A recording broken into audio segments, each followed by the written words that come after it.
Oh, hey, I didn't see you there. Want to come on our calculus road trip with us? Sweet. Listen up. I want you to look at me. Now look at the pool. Now look back at me.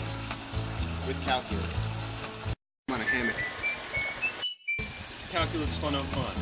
Today we're going to talk about the second fundamental theorem of calculus. First, we're going to talk about derivatives and integrals. To start this out, what we're going to do is we're going to define what a derivative is.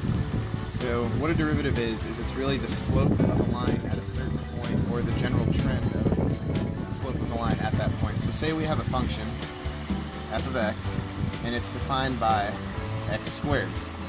So to find the derivative of x squared, what we're going to do is we're going to bring the power down in front of the function, and then we're going to subtract 1 off of it. So this, we're going to bring the power down, x, 2 minus 1 is going to leave us with 1 there. And more simply, what we're going to have is 2x is equal to f prime of x. So this is the derivative of our original function, x squared. So to understand the second fundamental theorem of calculus, you have to first understand what an integral is. An integral is basically the area under the curve, or an antiderivative. So let's say the derivative f prime of x equals x. If we want to take the integral of this, to find out what f of x equals, you have to the integral of both sides, integral of x, and what you do is you add 1 to the power, so x squared, and then divide by the new power, x squared over 2, plus c. So f of x equals x squared over 2 plus c. So the real point of this video is to explain the fundamental theorem of calculus, part 2. And what this really says is that the definite integral of a continuous function is a differentiable function of its upper limit of integration. And more or less what this is trying to say is that if you take the derivative of an integral, you're going to be left with the function, or the original function. Alright, we're going to start off with a quick example. These kind of problems always have the derivative times the integral of function t. So what we're going to do is first take the integral and plug in the constants, or the limits of integration. So the integral of cosine t is simply sine of t from pi over 6 to x. So what we're going to do is plug in the limits, so sine of x minus sine of pi over 6, which is 1/2. So this, we still have to multiply this by the derivative, d dx. So d dx sine x minus 1/2 is just cosine x.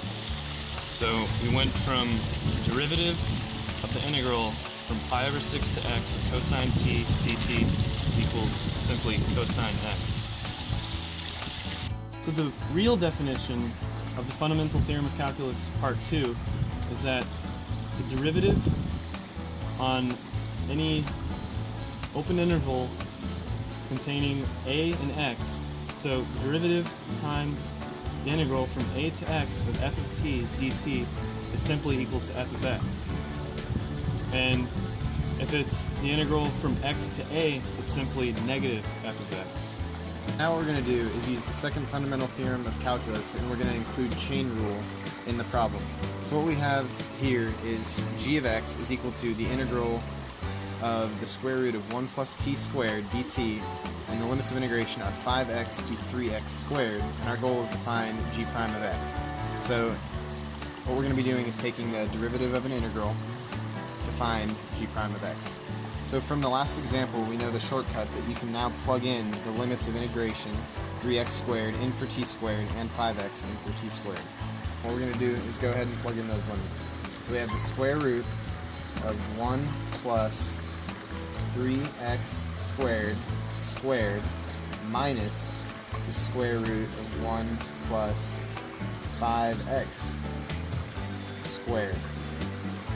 So now what we're going to do with this is we're going to continue to solve it out, and then what it's also important to do is when you're using the chain rule now, you have to multiply each side by the derivative of the limit. So in front of this one, we're going to have 6x, as that's the derivative of 3x squared, times the square root of 1 plus 3x squared minus 5 times the square root of 1 plus 5x squared.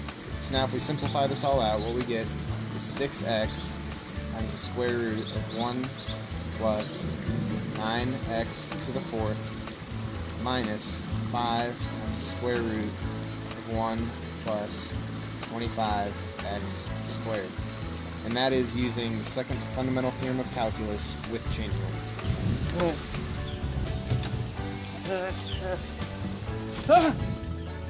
Bro, I just had a terrible nightmare. What? We just spent an entire day like today doing calculus.